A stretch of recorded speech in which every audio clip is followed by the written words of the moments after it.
Welcome to Season 2, Episode 5 of the MJ Sports Podcast. My name is Mark, and I'm joined by Jonas, and this is your week of sports in review. Sports, sports, sports, sports, sports, sports, sports, sports, sports, sports, sports, sports, sports. Woo! A little softer woo for you this time, maybe to tickle you a little bit there. Uh, little change up, if you will.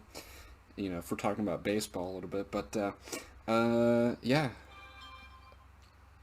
Ooh, spicy. Yeah, we might get around to editing that out. We'll see. But Just leave it in. we'll roll with it. But anyways, big piece of news just broke out just right before we started recording this, and it relates to who you would probably consider America's team, the Dallas Cowboys. You want to talk about that bit of news, Jonas? Oh, sure. Man, I'm conflicted on Dak still. Obviously, I'll just say, kind of what I said whenever we first kind of heard the news here. I think Prescott, he's a top 15 quarterback and maybe top 10, depending on who else is playing, the other quarterbacks in the league. I don't think he'll ever be top 5 quarterback in the league. Now, I know statistics would say different, but if you just actually watch the games, you kind of know he overthrows some deep balls. He kind of is hesitant to make some throws that maybe the receiver hasn't turned around or he hasn't broke out of his route yet. And he's just not totally accurate all the time. But if we learned anything, it's backups aren't necessarily great. I mean, even Andy Dalton you kind of thought would be decent. Now, I know our offensive line was terrible this past year, and our defense for like the first 8 games was historically like the worst defense through like the first 8 games ever or something. So maybe it wasn't all Andy Dalton, but I don't know. This one's rough because it's his injury kind of, to me it almost seems like Jerry Jones feels sorry for him in a way. And then that compounding the fact our backup quarterbacks were just absolutely underwhelming. So, I don't know. And I don't know. I'd rather have Prescott than Cam Newton or probably even Andy Dalton at this point, or name your free agent quarterback. Mitchell Trubisky. Oh, Lord, yeah. Man. So, it is what it is. If they really... Now, I know they kind of wanted to wait and see on him, last year. That's why we didn't sign him. But to me, it's more the Elliott signing that's going to kill us down the road. Personally, and this is why I've never understood with teams hesitating to just cut players outright. Like the Texans, instead of just, they basically give up draft picks to get rid of Brock Osweiler. I don't understand why they wouldn't just cut him outright and just take your loss, and... in the case of like Jared Goff and Wentz, you're kind of, you're not having to give up anything. Yes, you're still paying their contracts, but at least you got something in return. So obviously that would be ideal. And yeah, I know we kind of got off topic from Prescott a little bit, but I don't know. If I was the Cowboys and Elliott's just trash again this year, I would just cut him and take my dead cap hit and just live with it. I mean, the Rams did it with Todd Gurley, so, and then obviously have Matthew Stafford and could win the Super Bowl this year, so obviously it doesn't hurt you too much. Yeah, I mean, I'll start off with the Dak bit. I think that the Cowboys needed to pay Dak.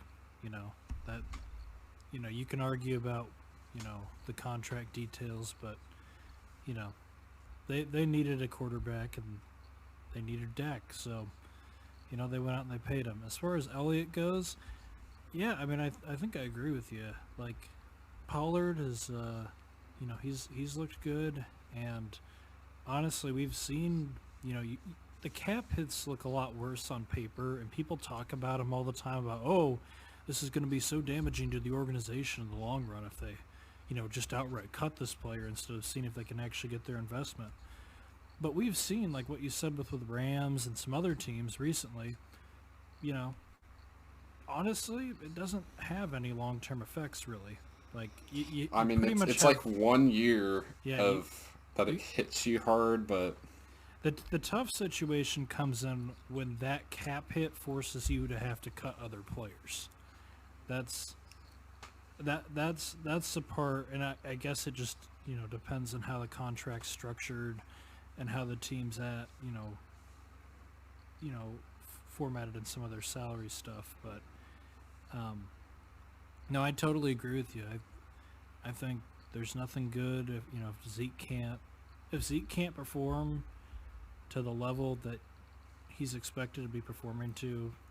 I'd agree. I'd just get him out of there. yeah, I mean, it is what it is. So, obviously, not everyone can have Aaron Rodgers or Tom Brady. It would have been nice to get Deshaun Watson, but yeah, whatever. Well, we're just doing a little touch up on the NFL right now. This isn't our main topic for today, so let's move on to the NBA. And we just had an exhilarating night of entertainment where the best NBA players got together and played a highly competitive and aggressive game of basketball and threw down some of the most incredible dunks I've ever seen. And Man, oh, sorry. Go ahead. Finish your thought. and if you can't tell, I'm being completely sarcastic because in my mind it really wasn't entertaining at all. You may have a different opinion, but Boy, you know how long I waited just to get to the fourth quarter of the All-Star game? Just for it to be utter freaking boringness. Like, and maybe this was just because last year's All-Star game was so good. Like, it came down. I mean, it seemed like the fourth quarter lasted forever last year. And I don't know, maybe it just, I had higher expectations for it. But honestly, the most entertaining thing about yesterday was the skills challenge and the three-point challenge, which personally, the three-point challenge is usually the most entertaining thing to me anyway. I don't know about you. yeah, no, I agree. I think it's always fun to watch. I mean, I was happy to have Zach LaVine, representing this year, even though, I mean, I think I could have made as many as Zach LaVine did. well, I think everybody knew who was going to end up winning it anyways. Like, Hey, Conley got close, he did, but but okay, this might be too, you know, I don't know the right word, but this might be a terrible comparison in your eyes, but to me, I think I might have rather watched an entire MLS game than watching that slam dunk competition. yeah, I'm watching that, and I normally am not huge on the, I'll watch the highlights from the dunk contest. But last night I ended up watching the whole thing, and I was like, this is far from entertaining. Like, I was expecting a whole lot more. Yeah, And sorry, I keep interrupting you. no, I mean, honestly, and I forget the name of, what was the name of the first guy who was with the Pacers? Okay, I knew who he was because he went to Duke last year at Cassius Stanley. Yes, I forgot his name. I personally thought he had the best dunk in round one, and I thought he got robbed. That's just my opinion. Like, Well, I thought Obi Toppin's dunk in the first round was was pretty good, and I think they gave it like a decent score. But I kind of agree with you. I thought Stanley, you kind of, yeah. And then, I mean, watching the last dunk, and I'm sorry, I can't remember these guys' names because they were all rookies. Well, Obi Toppin. Yes, Was I know Obi Toppin. What was the name of the last guy? the other guy, and he's actually wasn't a rookie. I think it's like his second or third year. Oh, well. Anthony Simons, I That's- think, or that's- Simmons, or that's something right. like Yeah, so he had that dunk at the end, and when I first watched it, I was like, I mean, he got some air, but I'm like, is that what we're calling a slam dunk contest dunk? And then, like, they showed the replay, and he was trying to kiss the rim, but, I mean, he didn't get there. So it ended up looking like a fairly plain dunk where, I mean, yeah, I mean, give him props, like he got some air on it, but there wasn't any pizzazz. that. Yeah, no, I agree. I had no idea what was going on. And here's the thing. I don't know if you were thinking, because they were like, the judges were picking, like, who they thought. I was thinking to myself, even after seeing him trying to kiss it, I was like, man, is that better? Or is Obi Toppin just does a between the legs dunk for his final round? I'm like, I know. I was very disappointed. There was very little creativity here. I actually, I personally, I was going to give it to the Simons guy just because, like, he tried to do something different, Like, it would have been cooler if he would have kissed the rim, but I'll give it to him for trying, I guess. Well, and he did that. He tried recreating Tracy McGrady's dunk. Too, Okay, but recreating dunks are the dumbest thing. They're just like, no, I totally agree. I'm just saying, at least he seemed to try to put a little bit of thought into some of his dunks. well, he had the Nerf ball dunk, which I thought would have been cooler if he would have just had a Nerf ball in his left hand, dunked it as he was grabbing the ball, and then just dunked the other ball, and it would have been 20 times better Yeah. than just taking it off the rim, because then it's just like catching a normal lob, except you're just taking it off a Nerf rim. I don't know. Here's my thought, Mark. I don't know if you have any cool dunks, but every year it comes around, and I'm like, man, why don't these guys try some, like, WWE stuff? Like, just climb up a ladder, just jump off of it, and, like, I don't know, just get some random dude, but, like, big dude, and just, like, dunk it and then just slam the dude to the ground, and, while you're in midair. Or, like, just get, like, a trampoline, like the mascots. Just do, like, a front flip. I mean, yeah, you're using a trampoline or something. I'm just thinking, surely, like, anytime you use props in the dunk contest, it makes it, like, 1,000 times better. Like, Blake Griffin's car dunk, yeah, that's, like, basically jumping from maybe not even the free throw line, and not even that tall. But it's like, oh, he jumped over a car, It's like, it makes it, the effect so much better. I definitely agree. Get more props in there. One other one I was thinking of. You know how those guys jump like 100 feet and belly flop into like a foot of pool water? Yeah. I was thinking, like, get like a diving board in there, dunk it, belly flop into like a pool. So, here's the deal. I love the idea of that type of dunk. I don't think you'd ever see an NBA player do it because of the risk of injury. But I was going to bring this up earlier, where I think that the NBA should allow at least one person who's not in the NBA. So like somebody, because you have people on like Instagram and YouTube who do trick dunks all the time, and like just these athletes that can't play the game but they know how to do these trick things. Bring one or two of them in, let them do some wild stuff and try to show off what they got. Honestly, just let them do the entire dunk contest. We'd know their names about as well as the guys in the actual NBA. Cassius Stanley's not even playing minutes. Like, they're like, oh, you're on the bench? Oh, just what we need. Oh, Obi Toppin, you're playing like 20 minutes a game? That's pretty much nothing. Other dude from whatever team he's on? Trailblazers? Yeah, I don't get it. Either that, or just, I don't know. You tell me Zion didn't want to do the dunk contest? Like, I don't get it. I Yeah. really, I don't. And even like Zach LaVine, like whenever he did the dunk contest, he wasn't to the level of stardom he is now. And same with Aaron Gordon. I mean, I don't think Aaron Gordon's ever going to be like a top 50 player in the league. So even like your like really good dunk contest participants aren't like to the level of what they used to be with like McGrady and Vince Carter, and Hey, I say we put Vince Carter out there now.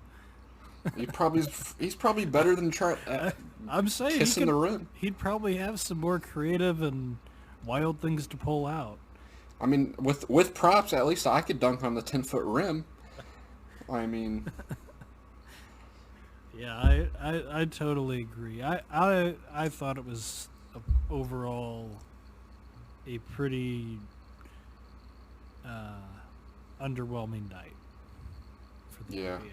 Well, Not it that didn't. not that I expected it to be like this, super entertaining thing, but like you said, I was hoping, for that fourth quarter of the game, maybe some creativity in the dunk contest, but nope. Well, the problem was is that like Team LeBron was so far ahead. Like they started to play defense, but at a certain point, like they just knew they weren't going to be able to catch up and win.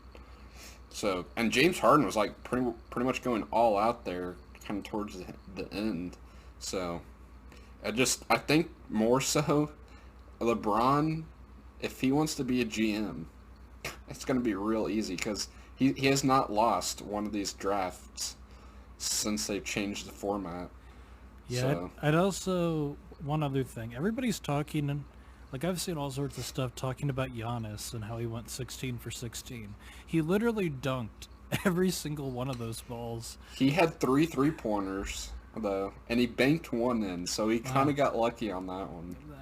that's fair, but he still dunked almost everything. Like, and I mean, Well, I don't know if you saw the list of like highest field goal percent shooting in the All-Star game, but I guarantee you could not guess who was number 3 on a minimum of 10 attempts, and he was like 91.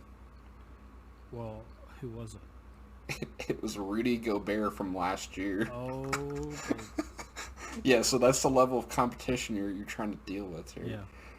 And I'm not saying Rudy Gobert is bad, but as far as shooting percentage in the All-Star game goes, just repeat what Mark just said.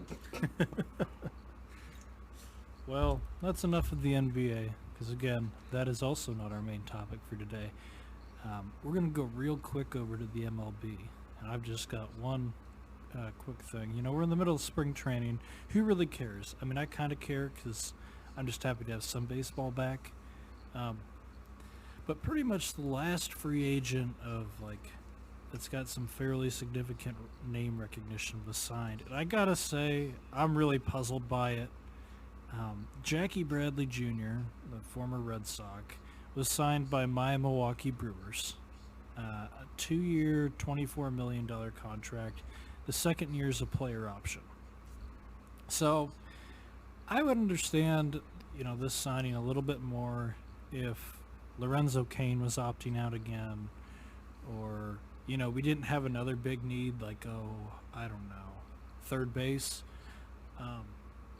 But we have Avisail Garcia, Lorenzo Cain, and Christian Yelich. And now we just added Jackie Bradley Jr., who is being paid more than Avisail Garcia.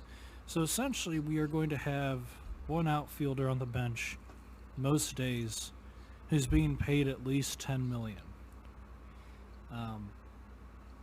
Now, Brewers GM brought up, there's over 2,000 at-bats between all the outfield positions throughout the year.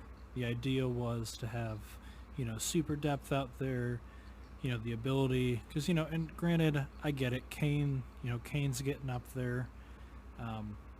He's not going to play a whole 162 games, and he's been hurt already right now. So, having a guy like Jackie Bradley to provide defense, I get it. But I would expect that kind of money to personally go to somebody who's got a little bit of a bat. Jackie Bradley seems to have about one really good month every year where, he really looks like, a very complete player, and then he just kind of seems to lose it, and he's kind of streaky. Maybe the Brewers see something and they think that they can, they can tap into that 1 month, a lot more. But I'll be interested to see how this plays out. Oh, I just want to say one more thing regarding baseball. Joey Gallo has, and obviously he plays for the Rangers because that's all I care about in spring training. He's hit a home run in all but like one of our spring training games. So whether that's good or bad, I don't know. It's time. But It's time to trade him. well, honestly, I wouldn't mind if we did. Let's say he keeps it up in like the first 2 months and he's hitting like 270 for some reason and just is crushing home runs. It might not be a bad idea because I don't know if he can sustain. But Look, you guys just need to keep the centerpieces of your team. Odor, and I'm counting on you guys re-signing Jeff Mathis. Build around those two guys. Get rid of everyone else. you forgot our ace of the staff, Mark, Kyle Gibson. Ooh. Can you bring back Martin Perez too? Ooh, I'd give it a shot at this point. To be honest, I don't even know who we have Mike Fultinowicz. He had a decent start spring training, but yeah, it's him, Kyle Gibson, Colby Allard, who continues to look promising as he gets more reps. And after that, I don't know who are Colby Allard's going to be our 3, if that tells you anything. I mean, he's going to get a lot of innings. He might be the number 1 by the end of the year, to be honest. Yeah, I'm not sure I'd be feeling too good about Kyle Gibson staying in the rotation all year, but we'll see. Well, here's the thing. Kyle Gibson had that, complete game shutout, his second to last start last year. And the Rangers, John Daniels was like, oh, that was a great signing, and just ignored all of his, other 4 inning, 5 earned runs. Gotta love it. And we get Corey Kluber for 1.1 innings. And that was depressing, but whatever. Okay, I'll just move on to the next topic. I'm just going to throw a little sports we don't care about out for you here. Bryson DeChambeau wins the Arnold Palmer Invitational at 11 under and secures a $1.7 million payday. He also drove over one of the hardest lakes ever, I guess. And basically it's like a hole where I think it was John Daly, who's that really big golfer. Man, I'm not sure if I'm 100% on the name. But one time he tried hitting it from the tee to the green, which is near maybe about 400 yards. And he ended up shooting a +7 on that hole because he didn't want to stop trying for it. But Bryson DeChambeau was like, I'll give it a shot, and drove it over the water, not quite to the green, but I mean it was an impressive shot. If you go back and watch it, I'm sure you can find it on YouTube or whatever. And then in the tennis world, Diego Schwartzman, Andrei Rublev, they won a couple of tournaments that happened over the last week. Really not too big, just normal tennis ATP stuff, whatever. Really don't care too much about it. And then a new sport we don't care about that I think some people might find very intriguing, Mark. Frisbee golf, or I'm sorry, that was a very pleb move of me. It's actually disc golf, I think, for the diehards of the sport. But a guy named Eagle McMahon, I don't know if you know who he is. Probably not. but he wins. I think it was at like Las Vegas or something. The first disc golf professional tour or whatever that happened like a week ago. But he won. He shot. Mark, what is the score that you think he shot that won the tournament? For disc golf? Yeah. Well, I'm going to have to throw out a real wild number here because I don't know anything about disc golf. So I'm going to say he had a score of 37. That is actually pretty close. I think it was minus 48. Now, I know what, you casual disc golf fans might be thinking, wow, that's really low. That's like way lower than normal golf. And I would agree with you. But that is pretty much, that was like extremely low from what I was able to gather from some of the other tournaments that usually happen. I would say the average is like usually negative 20 to negative 30. But I don't know. I guess he was on or something. But disc golf is fun for those of you that haven't tried. It's pretty fun. It's not too hard to get pars really, but going from making pars to getting birdies, now that is challenging. I don't know if you've played, Mark. I have participated. I don't know if you could call what I've done really playing. I'm about as good at disc golf as I am at real golf. And you've seen me play real golf. And anyone, I'll just bring it up. When we went golfing on a par 3 course one time, it was my first time really ever doing anything with a golf club. Let's just say I made a joke that I'd play the last 3 holes with a putter, and those were my best holes. So that just gives you an idea of how bad I am at golf. So now you know how bad I am at disc golf too. Well, I'm sure you're better at disc golf, surely. I mean, no, I would think you could... I'm better at disc golf, but I'm still pretty bad. Oh, man. Yeah. Well, I guess on to our main segment now? Yeah, you want to kind of lead us in? Yeah, so March Madness is coming up, and I was thinking, I think it starts not this weekend, but the next weekend, and I was thinking, let's talk about our favorite March Madness moments over the years. Maybe our favorite, championship games or our favorite Final Fours, or, just really anything that we want to talk about, because after all, this is our podcast and we can do what we want.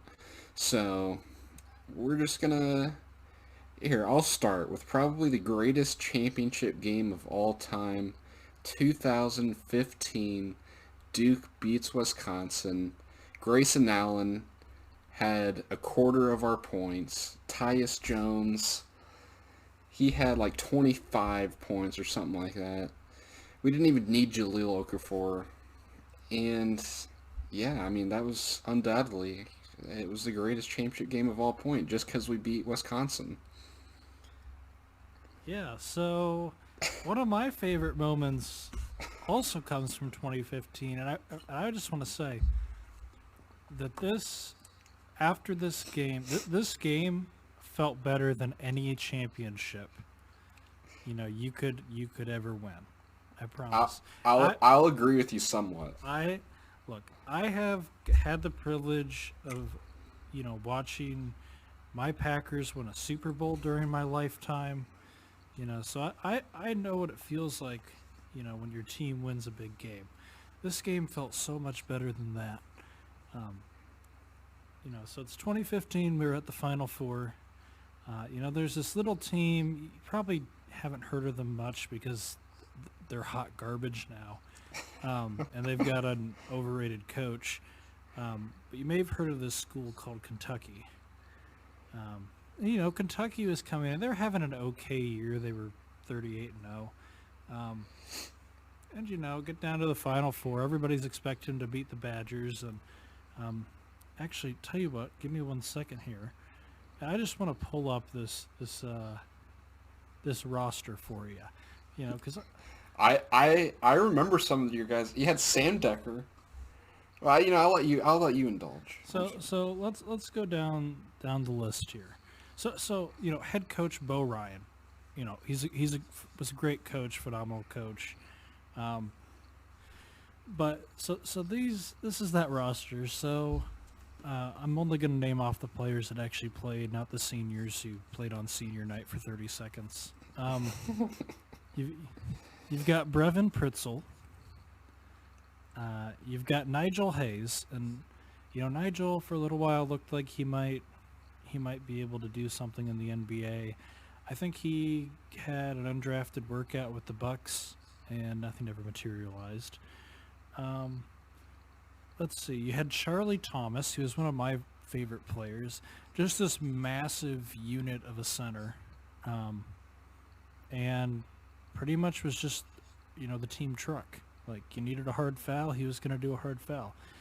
Khalil Iverson, Ethan Happ, Bronson Koenig, Vito Brown, Andy Van Vliet, Riley Deering.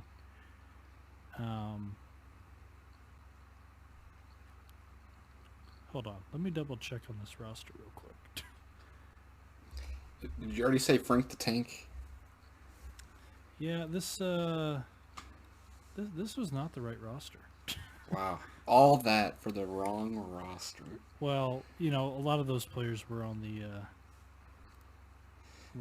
It was Frank the Tank's team. That's the team.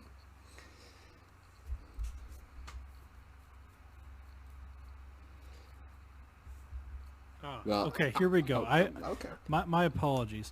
I accidentally had the 2015-2016 roster up instead of the 2014-2015. Okay. So, Rookie. yes, you have Frank Kaminsky, Frank the Tank.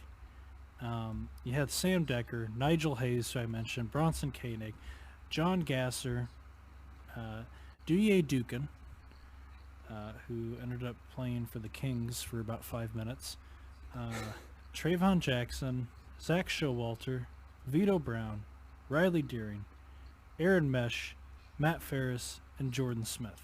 Now, out of all the names that you've heard on that list, my guess is you've only heard of Sam Decker and Frank Kaminsky. You might have heard of Nigel Hayes, but you probably haven't, to be honest.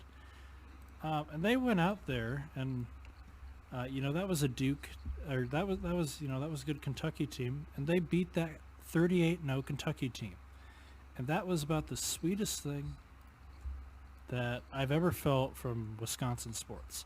Now, did they lose to Duke in that next game? Yes, they did. But if you look at that Duke roster, there's a lot more name recognition on that roster. Yes, but we also have a bunch of equally failed players at the NBA level. So, yeah, I mean, we had Tyus Jones, I'm sure everyone knows, and he's like pretty much the only one that's actually getting good minutes, and by good minutes, I think it's like maybe 15 from the bench. I mean, you had Jahlil Okafor, who's basically dead in the NBA. Justice Winslow, who looked promising, but I have no idea what team he's on or if he's even in the league anymore. And then Grayson Allen. Grayson Allen was the second best player in that whole game. So then we had Quinn Cook. Was it Quinn Cook? I think it was Quinn Cook. He was the leader of the team. Matt Jones, the third Plumlee brother. Some of you may not know that there was a third Plumlee brother, Marshall Plumlee. Emil Jefferson. It was a good team. It was a good game. And Mark, at least, one of your teams finally learned how to win a conference championship game. So Ooh, that was rough. I know. I was hoping it would be. But, I mean, I'm just gonna go back to one more Duke. Probably my favorite Duke team, the 2010 team. We had Kyle Singler. I'm sure some of you know because he was on one of the, you know, best Oklahoma City teams back whenever they had Harden and all of them. And then John Shire, who actually helped coach in 2015 at Duke to win. We had Nolan Smith, Brian Zubek, Lance Thomas.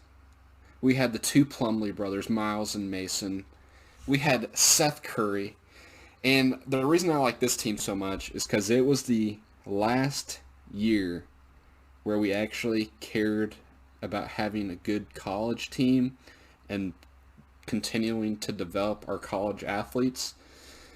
Because immediately following that year, we got Kyrie, and then the next year it was like, man, I don't even know, some failed player, and then it's like Austin Rivers. Oh, the next year was Austin Rivers, and it was like Jabari Parker and Rodney Hood, and then, got all the freshmen that just immediately leave. So I like this team because you got to know them.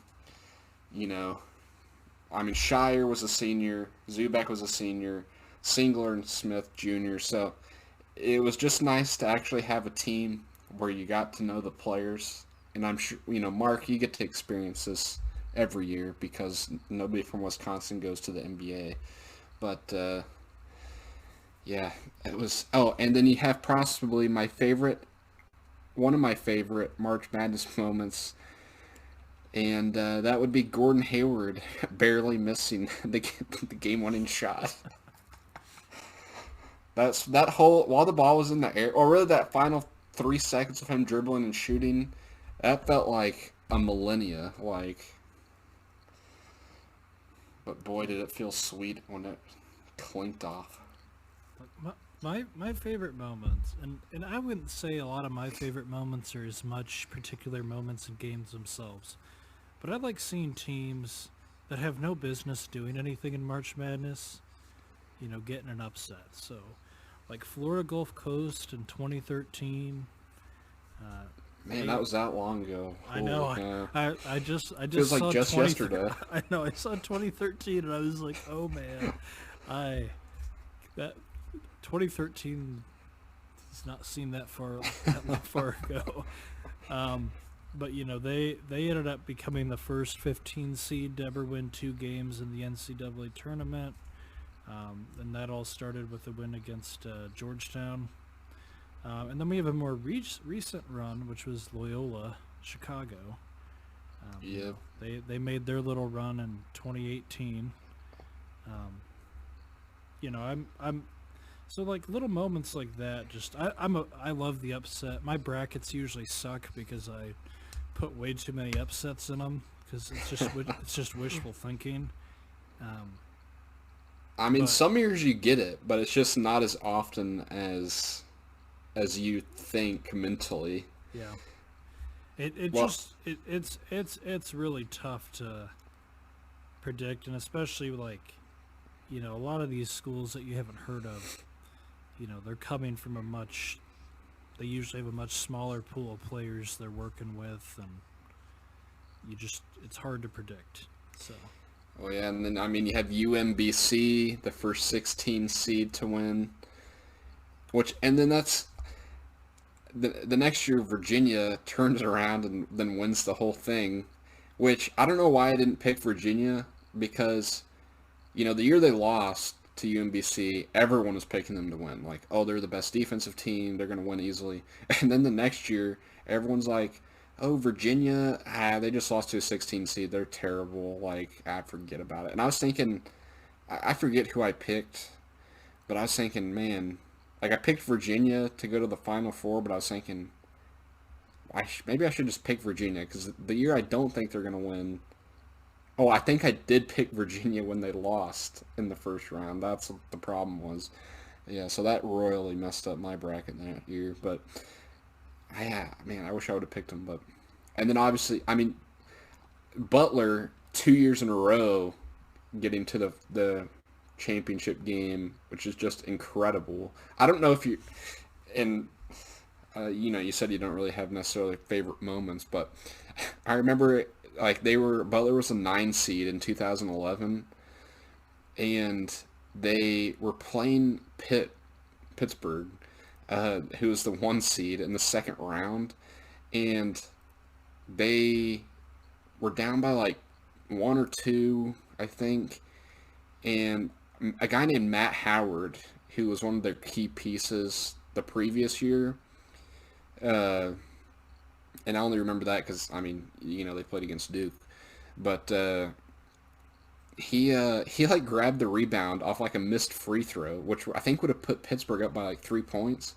Grabbed it, just basically did the James Harden from Pittsburgh's free throw line, and just went up underneath somebody's arm and just launched the ball, and the ref called a shooting foul for 3 shots, and then he made all 3 free throws, and they won the game on that.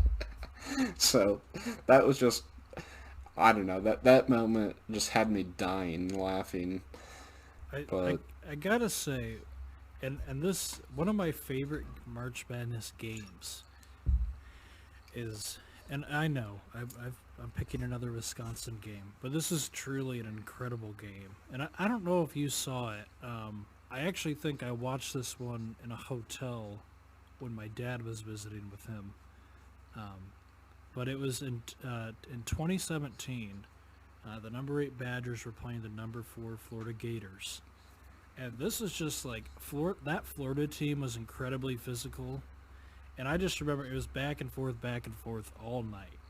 And basically, when we come to the end of regulation, Bronson Koenig, I believe, who was our starting point guard, I believe he fouled out at the end of regulation, pretty close to the end. And so his backup, Zach Showalter, comes in and just nails a shot, like, as time's expiring in regulation to tie the game, take it to overtime.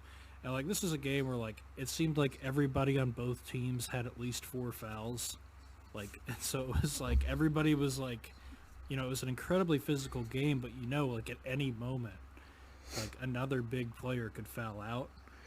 And so the game goes into overtime, and with Zach Showalter, who hit that big shot for Wisconsin, and overtime's the exact same way. It's just neck and neck all throughout, back and forth. And Chris Chiozza for the Gators ended up hitting almost the exact same shot that Showalter did.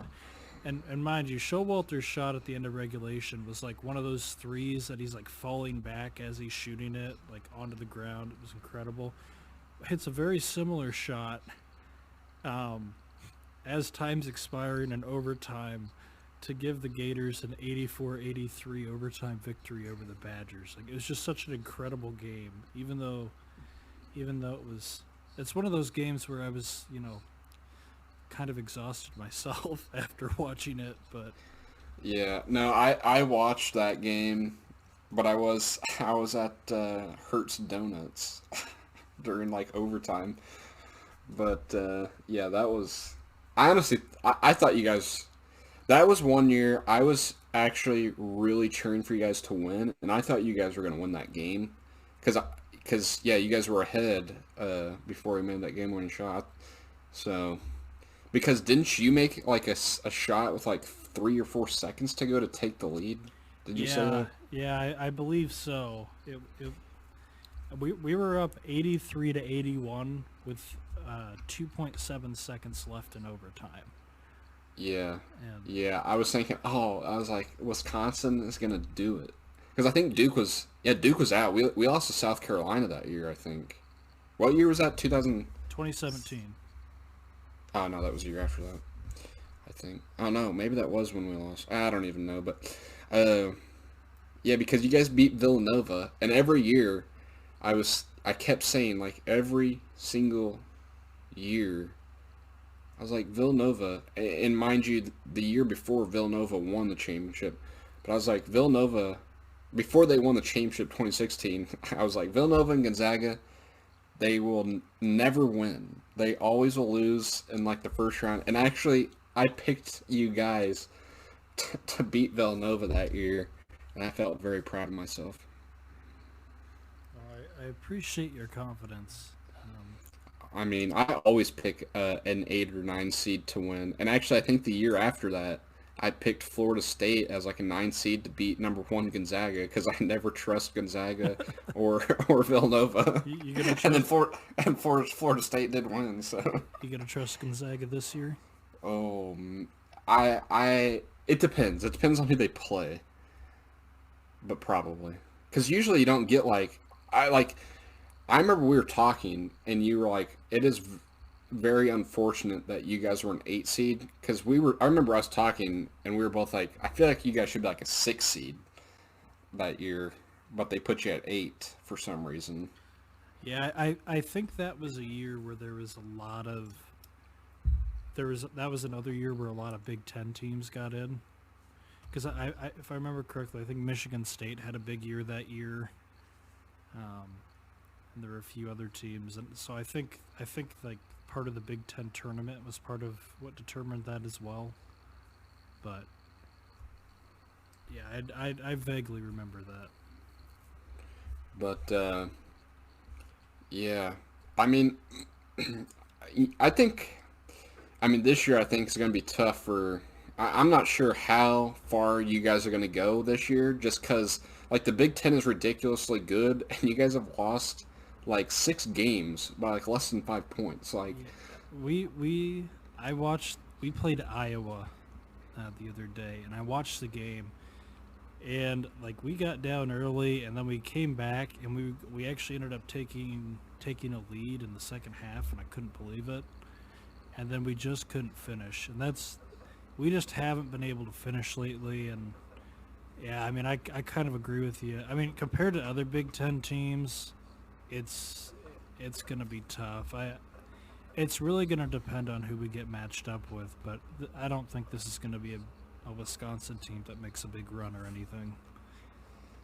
yeah, I think it just depends on where you're ranked and all that jazz. But yeah, back to the memories. I know I've told you this a couple times. Whether or not you remember, I'm not sure, but I think we both have special teams from the Missouri Valley Conference, and you know, mine is Northern Iowa. So I always cheer for Northern Iowa if they're in the big dance. And I think like 2009 they were and actually, which granted in 2009 I was like 5th or 6th grade, so this is more just by luck and me liking the name Northern Iowa for some reason. But I actually picked them to beat Kansas in the second round.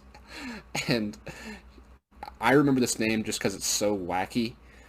But a guy named Ali Farakmanesh on Northern Iowa hit like a clutch 3-pointer with like 6 seconds to go, which put them up by like 5 points.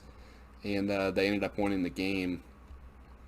So, and then they hit a half court shot like 2016 or so against Texas, and I picked them to win that game and then beat Texas A&M, the number 3 seed, and Northern Iowa's number 11, and I thought I had it both those games right, but with like 30 seconds to go against Texas A&M, they were ahead by 11. And then had like 5 turnovers in a row and then lost. But yeah, I don't know, just Farak Mesh, it's always stuck with me. Yeah, I used to go to some Illinois State games when I was younger. My dad used to take me. And, I remember they were always fun. And back then, Illinois State actually, they had some good teams there. I remember players like Jackie Carmichael and stuff like that who, were good when it came to Missouri Valley standards. But, recently, it's been a little bit of a rough run. I was kind of hoping when Wichita State left that, maybe Illinois State would have a chance to make a little bit of a run here, but just give us another couple of years. Well, it's being dominated by Loyola now. I don't know. I don't know like how, but I mean, that's just kind of how it goes. It seems like in the Missouri Valley, there's usually one team that rules it for a couple of years, and then another team will come over and take that. Like it just kind of goes down the line. There's not as much talent in that conference. So Wichita State needs to move back because they have done nothing. I kind of figured they would. Like, I mean, yeah, they looked phenomenal when they were playing in the Missouri Valley, but when you look at the teams in the Missouri Valley, like, you can understand why. Like, Well, and that's why I always have a hard time trusting Gonzaga and Villanova, right? But it seems like the coaching staff for those two schools is much better than Wichita State. And granted, when I go back and think of Wichita State, it seems like every time they were a number one seed, they couldn't get to like the Elite Eight ever. But whenever they were like a 4 to like a 9 seed, it seemed like they made it far. So I don't know what their deal is, but and they actually I just saw a highlight. They were a 1 seed like 2013 or 14 something like that. And Fred Van Vliet was on the team, and they lost to Kentucky in the second round, and they were the 1, and Kentucky was the 8. I think this was the year before Kentucky went undefeated. So, I just like, oh, Fred Van Vliet. Interesting. But, yep. Yeah. I mean, I'm trying to... Obviously, it seems like there's always an underdog team. I mean, VCU, I guess, in like the first 3 years of them adding like those extra 4 teams, so you have the first 4 games that they call it. VCU was one of those first 4 games, and they made it all the way to the Final Four and played Butler. And that was actually also like 2010, I think. I think that was the same year that Butler beat them, and we then Duke played them. So that's interesting. That's about the only time there's been one of those first 4 teams actually do anything. I think. You think they should keep those or just get rid of them? I don't know. I don't think they really provide much use because it to me, that's always like, the tournament's starting on Tuesday, and it's like, oh, it's a first 4 game. Yeah. I don't really care. Yeah. I don't know. But, I mean, it doesn't, I don't feel like it hurts anything, but... No. I mean, like you said, at the same time, you're kind of like, oh, great. When's the election start? Do you have any picks, like underdog picks, for this year? I know we don't really know who all is in the bracket, for maybe one of these really odd teams, but you have any like underdog picks? I don't think I have an underdog. I mean, I will say, and I've mentioned it several times this year, I do think Michigan is going to be a very legit threat. But they're not an underdog. No, and I didn't say they were an underdog. And I also think the same thing with the Illini. Now, the Illini haven't been in the conversation for a while now. But they looked pretty good. I mean, they beat Ohio State. Yeah. So, I know neither one's an underdog, but... And actually, which I don't know how this gets justified, but Illinois jumped Michigan because March 2nd, Illinois beats Michigan. And then actually, oddly enough, Michigan played Michigan State on the 4th and the 7th, beat them once and lost to them once. And so somehow Illinois, 20-6, jumps Michigan 19-3, which doesn't make sense to me, but my guess is it had something to do... I mean, I guess they head-to-head. Michigan had to miss about 3 weeks and we're making up a bunch of games. And so I wonder if it's related to like some of the scheduling. Like, Yeah. I don't know where Michigan was at that point in terms of like what they had made up and what they had in. So maybe it was related to something like that. But I think that period of time happened at the end of January. So yeah, I have no clue. Well, I'll just throw out some teams that I think are going to not make it as far as what they're currently ranked. And I will start with Illinois. I think Illinois, I mean, if you look at it right now, the number one seeds would be Gonzaga, Baylor, Illinois, and Michigan. To me, Michigan, Illinois is projected 1 seed. they're number 3 overall right now in both the Oh, coaches and jeez. the AP. Okay. To me, they lose in the second round. If they have, like, obviously they're not going to play Wisconsin in the second round or anything, but let's say they play, oh, well, I just have the top 25. I don't know if there's a way to look at Okay. more than that, but I will say I didn't know they were gonna. That right now they're as slotted into a 1 seed. I don't think they're gonna live up to the 1 seed hype, but I mean, I could see them losing to, like, one of these, not that the ACC is that good, but I could see, if, like, Virginia Tech or North Carolina or somebody, kind of like that, maybe like Louisville even, if they're an 8 seed, granted they'd have to win their first game, but I don't know. I could see Illinois losing this. That maybe that's my second round upset pick this year. I don't know. yeah, we'll have to share our brackets once we Yeah, have them. yeah. Are you gonna join our bracket, Mark? Yeah. I said I would. Okay. Okay. Yeah. Very good. Yeah. I'm.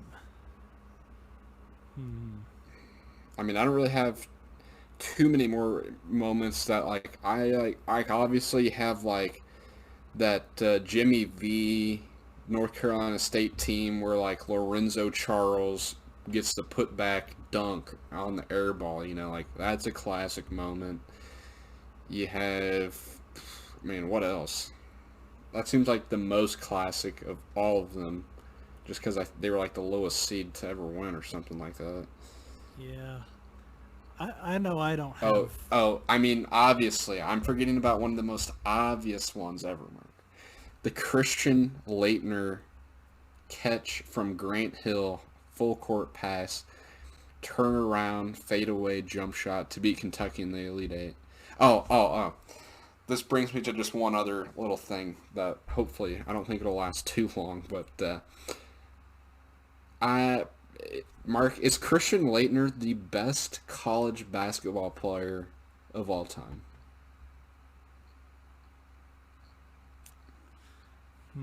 Or is it Zion? What can I say? Neither. Yeah, that's fine. I was joking about Zion. It's not Zion.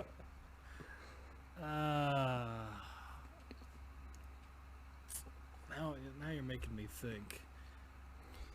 I mean, let me throw this out there for you. Christian Lightner, 4 national title games in 4 years, wins 2 of them, including tons of clutch shots.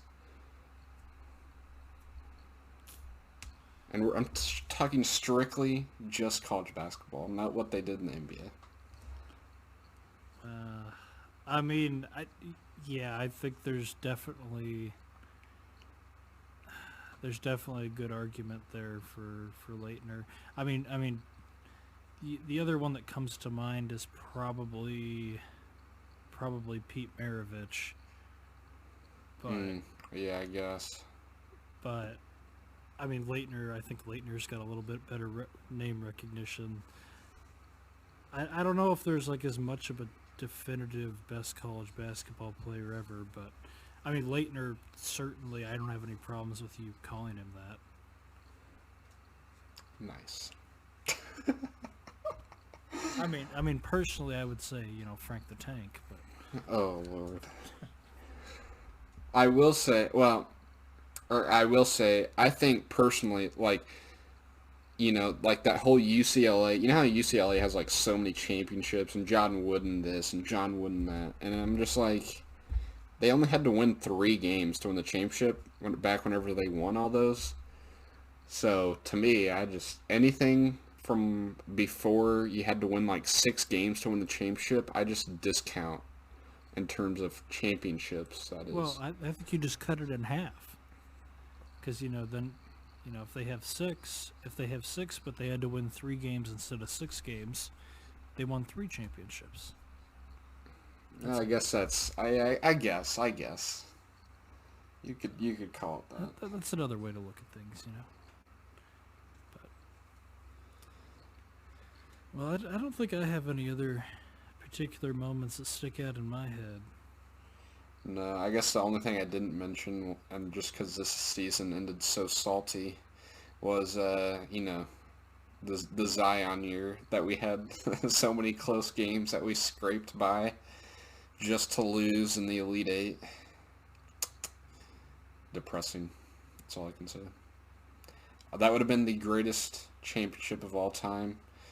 2 ACC teams battling it out. And I'll just throw this out there. We beat Virginia 2 times that year, so we were the real still champion. Lost. So, on that depressing note, for Yes. Jonas at least, that's the end of this week of the MJ Sports Podcast. We thank you for listening, and we're going to be right back with you next week.